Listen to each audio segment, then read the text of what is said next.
Kim Kardashian used to organize other people's closets and flip designer handbags on eBay. Now she's sitting on an estimated $1.9 billion net worth, with a direct-to-consumer brand valued around $5 billion. And the thing you probably associate with her money, the TV shows, the selfies, the tabloid moments, that's the smallest piece of a much bigger machine. Kim isn't a celebrity who happened to start a few brands. She's a consumer private equity firm that just happens to wear makeup on camera. And in this video, I'm going to show you how her empire actually works, by answering 3 questions most people get wrong. How does Kim Kardashian really make her money? What's the system that turns parasocial attention into billion-dollar SKIMS equity? And where is this entire model genuinely fragile if platforms shift, culture turns, or capital markets tighten? We're going to trace the full arc, from the closet organizing years to the tape, to mobile games that quietly pulled in hundreds of millions, into KKW Beauty, into SKIMS, and even the infamous Kim Kardashian debit card, an experiment that revealed exactly where the model breaks. If you've ever looked at her feed and thought, okay, but where is the actual business? That's exactly what we're going to unpack. And if you're a creator or a founder, this is one of the cleanest real-time case studies we have on turning attention into an integrated, equity-driven consumer ecosystem. All right, let's get into it. Before the billions, it was closets. Literally. Kim starts as a personal stylist, working with Brandy Norwood, organizing Paris Hilton's wardrobe, running a service that cleans out celebrity closets and sells the clothes online. She's also working retail, helping out at a store called Body, and even helping open a Calabasas location. From the outside, it looks like background character Hollywood work. But from the inside, she's quietly compounding assets that later become everything. She's building production literacy, watching how reality TV is shot, scripted, edited, and shaped into story. She's learning how rich girl lifestyle gets converted into images, episodes, headlines, and eventually products. She's also developing sharp consumer instincts by living inside taste culture every day. Brands, status signals, what people want, and what they'll pay for. And she's gaining network access, proximity to talent, managers, and PR people who can actually move deals, place narratives, and open doors that stay closed for most people. There's no equity yet, no company yet, but the inputs are already stacking, quietly, consistently, deliberately. Then 2007 hits like a hard left turn. The Ray J tape leaks. Kim sues the distributor, they settle. She reportedly walks away with a check, and more importantly, she accepts the harsh truth. The tape stays out there. It's not going back in the bottle, and fighting the internet is pointless. 6 months later, Keeping Up with the Kardashians premieres on E! This is where the machine begins, because the tape gives her recognition, but the show gives her distribution. Weekly distribution, recurring distribution, cultural distribution. Structurally, this matters because it's different from a creator who owns their platform. A YouTuber owns the channel, the back catalog, the distribution rail. That's a 24/7 syndication system they control. Kim doesn't own the rail. E! Pays for production, controls the slot, controls syndication, and owns the machine. Years later, Hulu and Disney bankroll the next phase, own global streaming rights, and decide how the episodes live, how they're promoted, and how long they stay visible. Kim is the star and an executive producer, but she's still renting the pipeline. She's leasing primetime real estate in someone else's mall. Economically, the show does 3 huge jobs at once. It delivers hundreds of hours of free character development. It turns every relationship, every fight, every business attempt into a recurring storyline. And it builds the parasocial base, the feeling that viewers don't just know her, they live with her.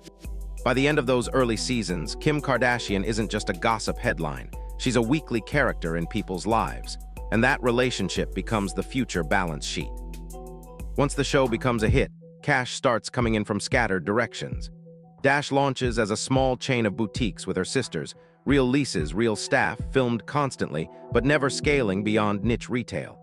Shoedazzle shows up as a $39 a month subscription shoe business, where she helps launch it as the face and chief fashion stylist. But investors and operators control the cap table. Fragrances come next. Licensed scents sold at Sephora and department stores, where she rents out her name for a royalty slice. Then come the random checks. Diet pill promos, fast food campaigns, nightclub appearances, and endorsements that look chaotic from a distance. But in practice, it's an apprentice. IP, she's learning how to turn TV fame into short-term cash. She's learning how brands work when she's the face but not the owner, and why the upside is capped. And she's learning that every business attempt can feed storylines back into the show, and the show can feed traffic back into the businesses. Licensing teaches her that royalty checks are nice, but the ceiling is real. TV proves you can make serious money just by being Kim on camera, but it also has limits. This is income, but it isn't leveraged yet. Then comes the first real "this doesn't work" moment, the Kardashian debit card. In 2010, Kim and her sisters put their faces on a prepaid card aimed at teens and young adults. On paper, it looks like easy money. Millions of young fans partner with a financial company, slap the brand on a card, take a cut of the fees.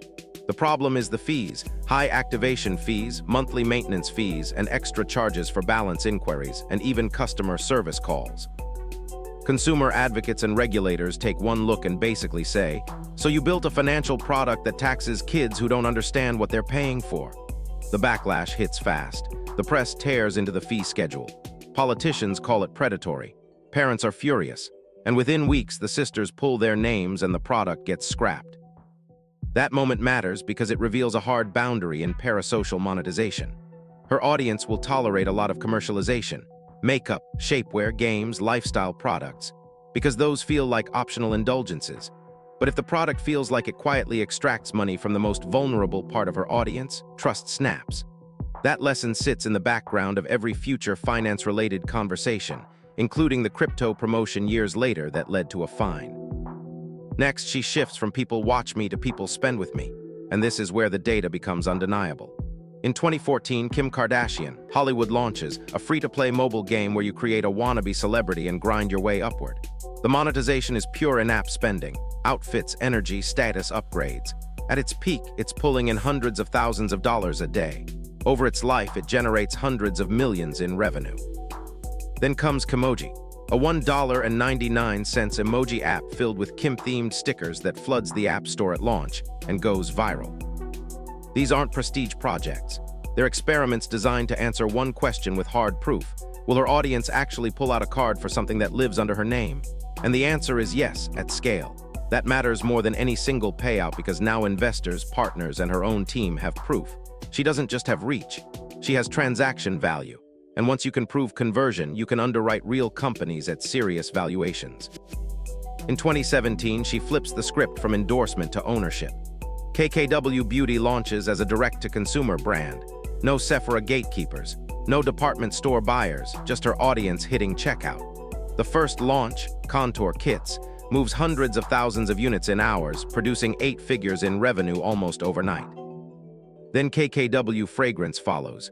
Perfume sold online, often without customers ever smelling it first, still selling out on the strength of trust and brand relationship. But the real shift is structural now. She owns the brand. She controls the margin. She controls pricing. She controls the customer relationship. And in 2020, Coty buys 20% of KKW Beauty for $200 million, valuing it at $1 billion. That deal is not just cash, it's validation. It's institutional credibility from a legacy beauty house, and it still leaves her in control because she sold a minority stake. Later, she rebrands into SKIMS by Kim, moves deeper into skincare, and eventually buys back that stake from Coty while consolidating beauty and fragrance under the SKIMS umbrella. That isn't random. That's a founder saying, "Thanks for the cash and the legitimacy. Now I want my cap table back." Then SKIMS becomes the flagship, the real engine. It's originally announced as Kimono, gets hammered for cultural appropriation, then gets renamed SKIMS with close to 1 million pieces reportedly needing to be retagged. Painful, expensive, and public. But they fix it and keep moving because the product is the point. Shapewear that doesn't punish you, sizing that runs from XXS to 5X, and loungewear and basics people actually live in, not just tolerate for one event. The business model itself is leverage. It's direct-to-consumer with timed drops that regularly sell out, with scarcity built intentionally. Limited inventory, limited windows, minimal discounting. Then the partnership layer gets stacked on top. Official underwear partner for the NBA and WNBA, partnerships in volleyball and loungewear categories, and then the biggest one, Nike SKIMS, a joint women's activewear and footwear line with economics reportedly tilted in SKIMS favor. That's real leverage, getting favorable economics in a partnership with a company like Nike. Revenue climbs from the low hundreds of millions toward a billion. And when Goldman leads a $225 million round in 2025, SKIMS is valued at $5 billion. If SKIMS goes from $4 billion to $5 billion, that's a $1 billion jump. At roughly 35% ownership, her slice of that increase alone is about $350 million on paper, just from valuation movement. Compare that to a big Hulu deal worth tens of millions. TV is a great paycheck, but for Kim Kardashian, SKIMS valuation can move an entire career's worth of TV earnings in a single funding round. That's why SKIMS is the flagship. Everything else orbits it. If you zoom out, the system becomes clear. Her world is built on 5 pillars tightly linked together with Kim at the center. Media is rented rails, and later Hulu Disney financing, producing, and distributing. They own the pipeline, she occupies it. Social is owned attention, hundreds of millions of followers across Instagram, TikTok, and X, with daily content that feels like personal life updates, but functions like always-on advertising and brand reinforcement. Digital products are conversion-proof. The game, Kimoji, and similar experiments that generate cash, but more importantly demonstrate that attention converts into spending. Consumer brands are the engine, SKIMS as the valuation driver, with beauty and fragrance increasingly folded under the same umbrella. And then there's capital and hard assets, Sky Partners, her private equity attempt, and a real estate portfolio in Hidden Hills and Malibu worth hundreds of millions. And the loop is the magic. Media keeps her in culture. Social turns that into intimacy. Intimacy drives SKIMS and SKKN sales at near zero paid CAC. Those sales and margins justify multi-billion valuations. Those valuations become headlines. Those headlines feed legitimacy, and legitimacy feeds the media narrative, which strengthens the relationship again. Everything feeds everything else. Now here's why the free show still makes sense when you understand it like a business operator. Think about a luxury brand's flagship store on Fifth Avenue. The rent is insane. The build-out costs millions. On a spreadsheet, that one location might barely break even or even lose money. So why keep it? Because the flagship isn't there to print profit on its own. It's there so the brand lives in your head. It's where tourists take photos. It's the backdrop for magazine shoots. It's physical proof the brand is real and permanent. The real profit shows up elsewhere: airport duty-free, suburban malls, direct-to-consumer, department store counters. Those channels feel more valuable because the flagship exists. Kim's TV shows and public life function the same way. She doesn't own she doesn't own Hulu. She doesn't own syndication the way a YouTuber owns their channel and back catalog. She's leasing the most visible corner in someone else's mall. On their own, the shows are good checks. But they do the flagship job. They make Kim feel permanent in the culture, and they make a SKIMS wall in Nordstrom feel inevitable, not optional. If you only look at the show P&L, the math is whatever. But if you look at SKIMS, SKKN, Nike SKIMS, and a $5 billion valuation, the shows are the expensive corner store that makes everything else pencil out. If you want the napkin version of her money system, it's simple. At the top, rented TV distribution makes you feel like you know her. In the middle, cheap digital products prove you'll actually pay her. And at the bottom, direct-to-consumer brands live in your life for years where she owns massive equity. That's the machine. But this is not a guaranteed 50-year dynasty. There are real structural weak points that could break it. First, founder dependence. SKIMS is a growth company welded to one person's face and taste. There's no obvious next Kim who can convert at the same level. At some point, she has to build IP and systems that sell without her front and center, or professionalize the brand so SKIMS becomes bigger than Kim. Second, demographic drift. The original Keeping Up audience is aging into different spending priorities. Gen Z and Gen Alpha didn't grow up watching her on Sunday nights. If SKIMS and SKKN don't keep earning trust from buyers who see her as their mom's celebrity, growth can flatten right when the valuation assumes more upside. Third, regulatory and category misfit, especially around finance. The debit card showed what happens when you attach her name to something that looks like it exploits young fans. The crypto promotion and later fine showed regulators will step in. If she goes deeper into banking or finance without airtight consumer fairness and compliance, the damage won't stay contained. It can poison the trust that sells underwear and skincare too.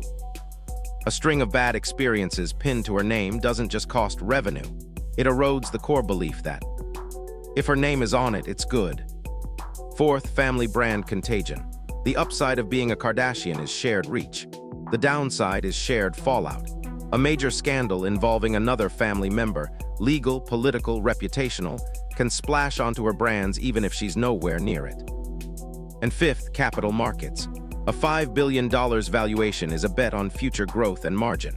If public markets sour on DTC or a future IPO prices at half the multiple, her paper net worth can drop by hundreds of millions without a single unhappy customer. Just sentiment. Founder-led brands feel those re-ratings more violently than anonymous corporations. Now here's how most creators and founders mess this up when they try to copy it. They try to launch their SKIMS before they've earned their keeping up. No relationship, no proof of spend, just a Shopify link and hope. They cling to low six-figure sponsorships and affiliate deals instead of building a product they actually own. Short-term cash over long-term equity.